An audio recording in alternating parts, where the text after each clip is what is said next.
از راست مسئله می حج وقتی که مثلا قانون نو رو آدگی یا که مثلا کوتا نمیرسد یا که مثلا سین سال ما توی نمیگرد همین سبب نیلیگال رفته که عمره گفته مثل یک عمره گفته نکیمه حج فرضی که عباره گیریم قبول است انشاءالله یا نه؟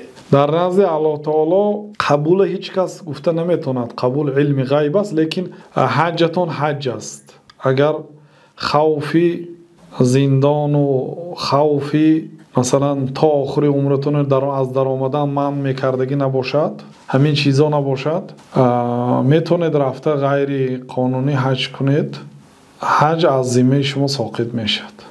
وقتی حج دیگر میکنم با پول قطعی هستم یک از دیگر جایز است؟ حج بدل برای آدمی که در مرکب سوار شده نمیتوند، نشسته نمیتوند، یعنی آدمی که کسلی هست یا برای مرده ها هست. اما آدمی که زنده هست یا کمبغل است یا جوان است از نام وی حج کرده نمیشد، فقط از نام گذشتگان یا از نام آن آدمی که بر بالای مرکب، یعنی مرکب در زمان ما اتوبوس، سمالیات ها شیشه نمیتوند، یعنی آدم دیگر معذور است، میشود از نام این یک کسی دیگر حج کند که حج کرده باشد.